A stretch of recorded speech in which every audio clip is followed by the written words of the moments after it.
그 당시 전 사랑하는 직장에서 잘렸고, 그리고 출판사와 책 계약도 취소됐었어요. 출판사의 잘못은 아니었어요. 제가 난독증과 ADHD를 가지고 있었기 때문에 생각을 글로 옮기는 게 너무도 힘들었어요. 종이에 적는 것은 불가능이었죠. 그렇게 1년이나 늦게 원고를 제출했고, 끝내 저는 계약금도 환불해줘야 했죠. 전 이미 돈을 써버린 상태였고요. 그 후 팬데믹이 찾아왔고 예정되어 있던 모든 강연은 취소되더군요. 어느 날 아침에 본 제 자산은 속옷만 입고 화장실 앞에 서 있었죠.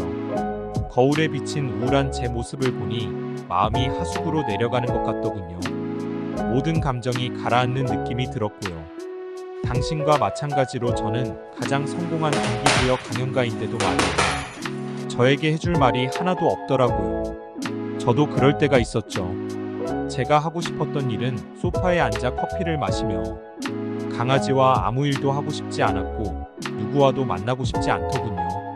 인생의 문제에 직면하기 싫었고 그냥 스트레스를 풀고 싶었지만 무슨 말을 해야 할지도 모르겠더군요. 이 와중에 전 한심한 행동을 하게 됩니다.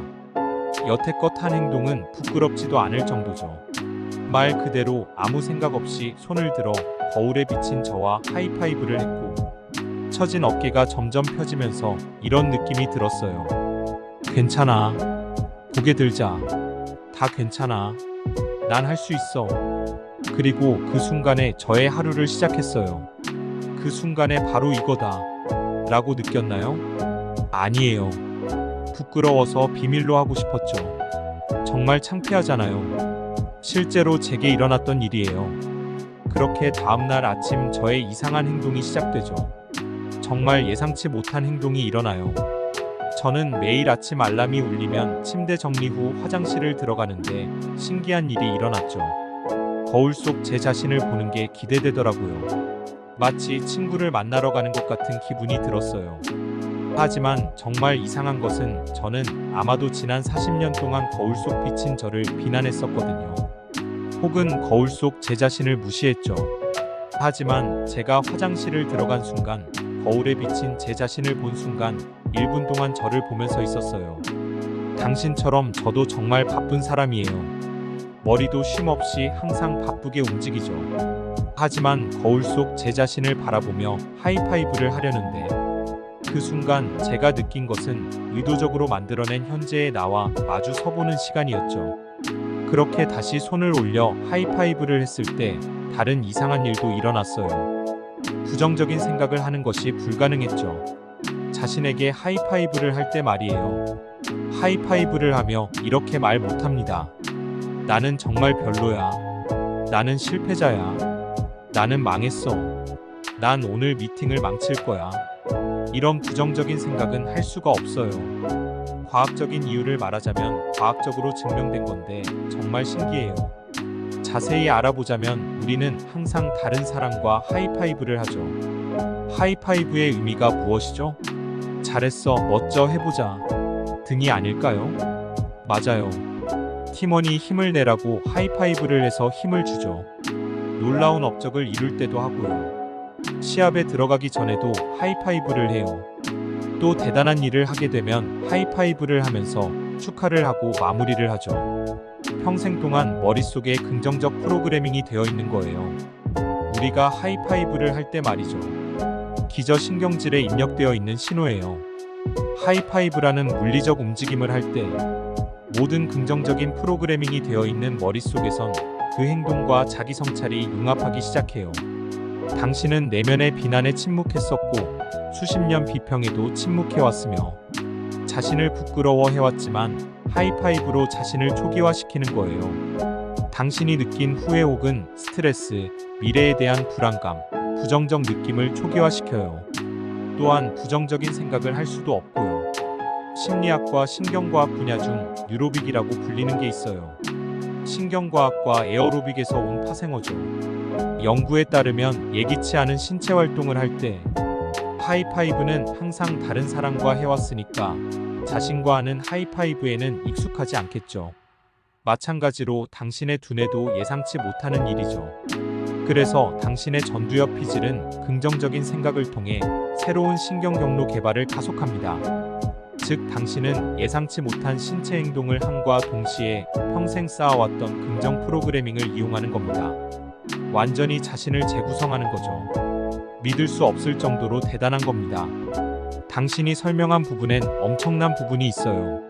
새로운 움직임으로 뇌의 전두피질을 맞물리게 해서 두뇌는 에너지를 절약할 수 있고, 또한 오랜 시간 동안 뇌에 프로그램되어 있던 하이파이브라는 신호를 바꾸게 되는 거네요.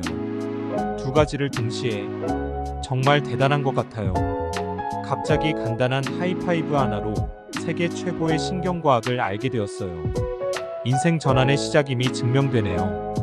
더 깊이 들어가 보자면 하이파이브는 동시에 현재에 집중하게 하며 의지를 요구해요. 맞네요. 그렇게 생각은 못했어요. 그래서 자신을 마주보고 선 순간 하버드에서 나온 연구 결과에 따르면 당신이 1분만 의도적인 자기 성찰을 하며 오늘 어떤 사람이 될 것인지 생각한다면 당신의 생산성이 극대화되고 리더로서 보이는 방식이 변화되고 사람들에게 영향을 미치는 능력을 바꾸며 자신을 더욱 효과적으로 변화시킵니다. 그 짧은 1분 동안 어떤 사람이 될 것인지를 생각한다면 말이죠. 그래서 당신이 거울 앞에 섰을 때 자신을 무시하지 않고 의도적으로 자신과 함께 있는 시간을 가지며 오늘 일어날 일에 대해 생각한다면 스트레스가 많은 일들이 계획되어 있거나 힘든 일들이 예정되어 있을 때라도 거울 속 당신에게 손을 올려 하이파이브를 하면서 하루를 시작하면 자신을 믿는 힘을 최대치로 끌어올리게 됩니다. 그렇게 하루를 보내겠죠. 한 가지 더, 전 세계 최고의 뇌 전문가 닥터 데니얼과 하이파이브에 대해 이야기하고 있었는데 그가 말하길 뇌에서는 또 다른 일이 일어나는데 자신과 하이파이브의 효과는 이틀에서 3일 정도가 소요된다고 했어요. 그렇게 약 3일째 되는 날 우리의 뇌에서는 신기한 일이 일어납니다. 둘 중 하나, 강한 감정의 파장을 느끼면서 기분 전환이 되거나 혹은 당신이 믿기 힘들 정도의 침착함을 가지게 될 거예요. 그 변화를 느끼는 이유는 평생 동안 당신의 신경계가 기쁨을 경험하는 경우는 말 그대로 사람들을 축하할 때였죠. 그때와 마찬가지로 하이파이브를 하면 많은 축하와 함께 주입되었던 동작이기에 뇌의 신경계는 그것을 인식하고 긍정적인 도파민이 분비됩니다. 뇌를 진정시키고 스트레스를 완화하거나 기분 전환을 증폭시켜 앞으로 하려는 일에 대해 흥분하게 만들죠. 엄청나지 않나요? 질문을 하나 할게요. 매일 당신이 추천하는 하이파이브 습관을 저도 당장 시작할 건데 일어나자마자 해야 하나요? 언제가 가장 효과적인 시간이죠? 좋은 질문입니다. 저는 하루를 시작할 때 추천합니다. 연구 결과를 봐도 아침의 기분에 따라서 그날의 생산성이 정해진다고 하더군요. 그래서 매일 아침 기분을 좋게 하기 위한 쉬운 행동은 이미 증명된 거예요. 집중하는 능력과 자신을 믿는 것들 말이죠. 제가 개인적으로 추천하는 것은 아침에 화장실에서 하는 일과 함께 습관을 만드는 거예요. 양치질을 하든 치실을 하든 혹은 면도를 하든지 무엇이 되었건 그 행동의 전 혹은 후 화장실을 벗어나기 전에 거울 속 자신과 하이파이브를 해야 합니다. 쉽게 정해줄게요. 하이파이브를 하기 전에는 화장실을 벗어나지 마세요. 인생이란 게임 전에 하이파이브를 하는 겁니다. 자신이란 팀원에게 말이죠.